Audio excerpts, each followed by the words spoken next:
अस्सलाम वालेकुम, मैं हूं गोगी और आज हम गोगी के किचन में बना रहे हैं टमाटर का पेस्ट जो आपके टाइम की बचत करेगा और आपको खाना बनाने में आपकी हेल्प करेगा और आपके लिए खाना बनाना बहुत इजी हो जाएगा। तो इस पेस्ट को कैसे रेडी करना है और कैसे सेव करना है, तो चलते हैं गोगी के किचन में और आपके साथ मिलकर बनाते हैं टमाटर का पेस्ट।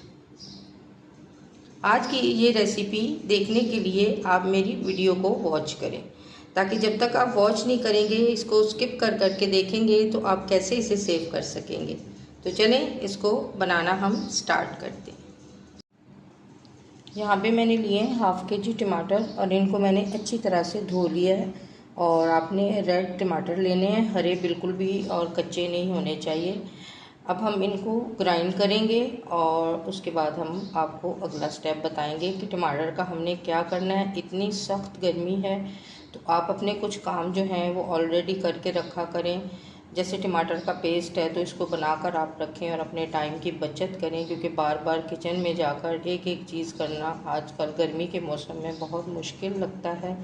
तो अपनी ज़िंदगी को आसान बनाएं, अपने टाइम को बचाएं, ताकि जब आपकी हर चीज़ें ऑलरेडी रेडी होंगी तो आपको खाना बनाने में कोई भी मुश्किल पेश नहीं आएगी। तो चलें इसको बनाना स्टार्ट करते हैं कि इसको कैसे हमने सेव करना है और कैसे बनाना है और क्या क्या इंग्रेडिएंट इसमें ऐड करेंगे जिससे हमारा ये पेस्ट ख़राब ना हो। सारे टमाटर को हमने रफली काट लिया है। अब हम इसको ग्राइंड करेंगे और एक खूबसूरत सा जग लेंगे जूसर ब्लेंडर का और उसमें हम इसे ग्राइंड करेंगे और आपको बताएंगे कि इसमें जो इंग्रेडिएंट मैंने डालने हैं जिससे ये टमाटर का पेस्ट जो है सेफ होगा, तो आप इसे काफ़ी दिन तक इस्तेमाल कर सकते हैं। तो यहाँ पे मैंने हाफ के जी टमाटर लिए हैं, आप चाहें तो ज़्यादा टमाटर भी लेके उसका पेस्ट बना सकते हैं। तो बिल्कुल रेड कलर के टमाटर लीजिएगा, कोई भी कच्चा टमाटर इसमें ना हो, क्योंकि वो अच्छी तरह से ग्राइंड नहीं होता। छोटी छोटी टिप्स एंड ट्रिक्स मैंने आपको बतानी होती हैं ताकि जो न्यू आने वाले हैं, जो सीख रहे हैं, जो नई नई कुकिंग करना चाहते हैं, तो उनके लिए ये चीज़ें आसान हो जाए। और ये पेस्ट बना के रखना भी उन लोगों के लिए बहुत ही हेल्पफुल वीडियो है कि वो अपने टाइम को बचाएं। और गर्मी के इस मौसम में जबकि किचन में खड़ा होना बहुत मुश्किल होता है और खाना बनाना, तो आप पहले से चीज़ें तैयार करके रखेंगे तो आपके लिए खाना बनाना बहुत आसान हो जाएगा। तो चलें हम इसको अब हम ग्राइंड कर लेते हैं। यहाँ पे मैंने ले लिया है जूसर ब्लेंडर का जग। सारे टमाटर हम इसमें डाल देंगे और आपने इसमें पानी बिल्कुल भी ऐड नहीं करना। विदाउट पानी के आपने इसे अच्छी तरह से ग्राइंड करना है। अब हम इसे ग्राइंड करेंगे।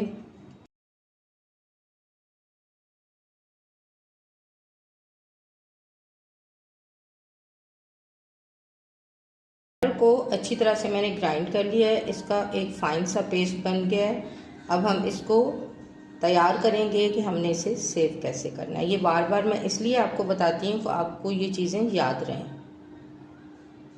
विदाउट पानी के आपने बिल्कुल इस तरह का पेस्ट बनाना है, एक फाइन सा पेस्ट बन जाएगा।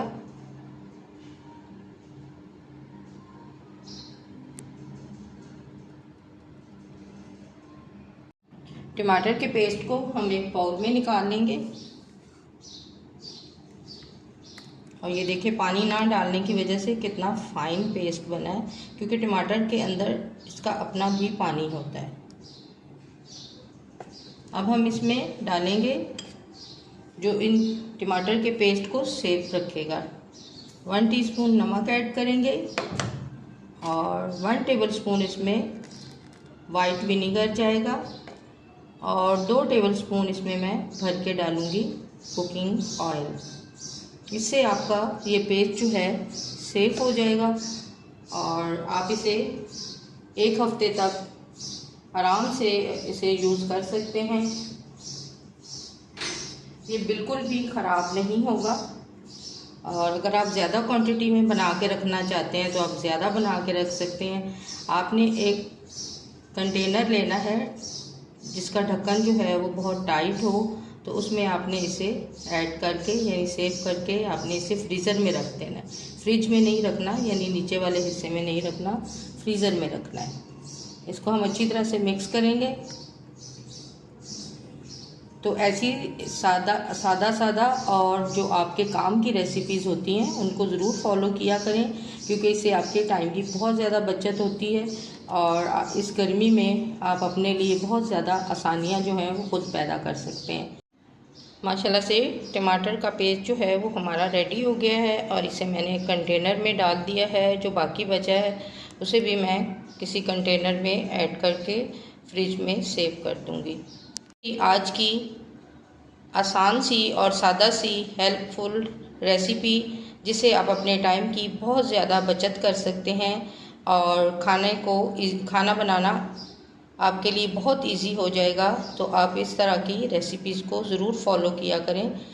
तो मिलेंगे नेक्स्ट वीडियो के साथ, तब तक के लिए अल्लाह हाफिज़। दुआओं में ज़रूर याद रखिएगा और अपना बहुत ज़्यादा ख्याल रखिएगा।